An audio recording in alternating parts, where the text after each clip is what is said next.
ರಾಯರಲ್ಲಿ ಮೊದಲು ನೀವು ಕೇಳಬೇಕು, ರಾಯರಲ್ಲಿ 4 ದಿಕ್ಕುಗಳಲ್ಲಿ 4 ದೇವತೆಗಳಿದ್ದಾರೆ. ರಾಯರ ಮುಂಭಾಗದಲ್ಲಿ ನರಸಿಂಹದೇವರಿದ್ದಾರೆ, ರಾಯರ ಬಲಭಾಗದಲ್ಲಿ ರಾಮಚಂದ್ರ ದೇವರಿದ್ದಾರೆ, ರಾಯರ ಹಿಂಭಾಗದಲ್ಲಿ ಕೃಷ್ಣ ಇದ್ದಾನೆ, ರಾಯರ ಎಡಭಾಗದಲ್ಲಿ ವೇದವ್ಯಾಸರಿದ್ದಾರೆ. ಒಬ್ಬರಿಗೆ ನಮಸ್ಕಾರ ಬರುವಾಗ ಪ್ರದಕ್ಷಿಣೆ ಬಂದೇ ಬರಬೇಕು. ನಾವು ಪ್ರದಕ್ಷಿಣೆ ಬರಬೇಕು. ನಮಗೆ ನಾವೇ ಸುತ್ತೋದಲ್ಲ, ನಮಗೆ ನಾವೇ ಸುತ್ತಾಕೊಳ್ಳೋದಲ್ಲ, ಅವರ ಸುತ್ತು ಬರಬೇಕು. ನಮಗೆ ನಾವು ಸುತ್ತಾಕೊಂಡ್ರೆ ನಮಗೆ ನಮಸ್ಕಾರ ಮಾಡಿಕೊಂಡಂತ ಹಂಗಲ್ಲ. ರಾಯರಿಗೆ ಪ್ರದಕ್ಷಿಣೆ ಮಾಡುವಾಗ ಪ್ರತಿಯೊಂದು ದಿಕ್ಕಲ್ಲೂ ಇರುವ ನರಹರಿ, ರಾಮ, ಕೃಷ್ಣ, ವೇದವ್ಯಾಸ, ಇದರ ಬಗ್ಗೆ ಗೋಪಾಲದಾಸರು ಒಂದು ಸುಳಾದಿಯನ್ನ ಮಾಡಿದ್ದಾರೆ. ಧರೆಯೊಳಗೆ ನಮ್ಮ ಗುರು ರಾಘವೇಂದ್ರರಿನ್ನು ಕಿರುತಿಪ್ಪ ಮಹಿಮೆಯ ಅರಿತಷ್ಟು ಪೇಳುವೆನು ಅಂತ ಒಂದು ಸುಳಾದಿಯಲ್ಲಿ ಇದರ ಬಗ್ಗೆ ಪ್ರದಕ್ಷಿಣೆಯ ನಮಸ್ಕಾರ ಹೇಗೆ ಮಾಡಬೇಕು ಅನ್ನುವುದನ್ನ ನಿರೂಪಣೆ ಮಾಡಿಕೊಟ್ಟಿದ್ದಾರೆ. ಆ ರೀತಿಯಲ್ಲಿ ರಾಯರ ಸೇವೆಯನ್ನ ಹೆಂಗಸರು ಉರುಳು ದಿಂಡಿಗೆ ಹಾಕದೆ ಅಂಗ ಪ್ರದಕ್ಷಿಣೆ ಮಾಡದೆ ಗಂಡಸರು ಮಾತ್ರ ಮಾಡಬೇಕು. ಇದನ್ನ ಈ ಚಾನೆಲ್ ಅಲ್ಲಿ ನೀವು ನೋಡಿದವರು ದಯವಿಟ್ಟು ಶೇರ್ ಮಾಡಿ.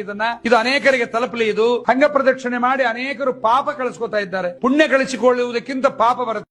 ರಾಯರಲ್ಲಿ ಮೊದಲು ನೀವು ಕೇಳಬೇಕು, ರಾಯರಲ್ಲಿ 4 ದಿಕ್ಕುಗಳಲ್ಲಿ 4 ದೇವತೆಗಳಿದ್ದಾರೆ. ರಾಯರ ಮುಂಭಾಗದಲ್ಲಿ ನರಸಿಂಹದೇವರಿದ್ದಾರೆ, ರಾಯರ ಬಲಭಾಗದಲ್ಲಿ ರಾಮಚಂದ್ರ ದೇವರಿದ್ದಾರೆ, ರಾಯರ ಹಿಂಭಾಗದಲ್ಲಿ ಕೃಷ್ಣ ಇದ್ದಾನೆ, ರಾಯರ ಎಡಭಾಗದಲ್ಲಿ ವೇದವ್ಯಾಸರಿದ್ದಾರೆ. ಒಬ್ಬರಿಗೆ ನಮಸ್ಕಾರ ಬರುವಾಗ ಪ್ರದಕ್ಷಿಣೆ ಬಂದೇ ಬರಬೇಕು. ನಾವು ಪ್ರದಕ್ಷಿಣೆ ಬರಬೇಕು. ನಮಗೆ ನಾವೇ ಸುತ್ತೋದಲ್ಲ, ನಮಗೆ ನಾವೇ ಸುತ್ತಾಕೊಳ್ಳೋದಲ್ಲ, ಅವರ ಸುತ್ತು ಬರಬೇಕು. ನಮಗೆ ನಾವು ಸುತ್ತಾಕೊಂಡ್ರೆ ನಮಗೆ ನಮಸ್ಕಾರ ಮಾಡಿಕೊಂಡಂತ ಹಂಗಲ್ಲ. ರಾಯರಿಗೆ ಪ್ರದಕ್ಷಿಣೆ ಮಾಡುವಾಗ ಪ್ರತಿಯೊಂದು ದಿಕ್ಕಲ್ಲೂ ಇರುವ ನರಹರಿ, ರಾಮ, ಕೃಷ್ಣ, ವೇದವ್ಯಾಸ, ಇದರ ಬಗ್ಗೆ ಗೋಪಾಲದಾಸರು ಒಂದು ಸುಳಾದಿಯನ್ನ ಮಾಡಿದ್ದಾರೆ. ಧರೆಯೊಳಗೆ ನಮ್ಮ ಗುರು ರಾಘವೇಂದ್ರರಿನ್ನು ಕಿರುತಿಪ್ಪ ಮಹಿಮೆಯ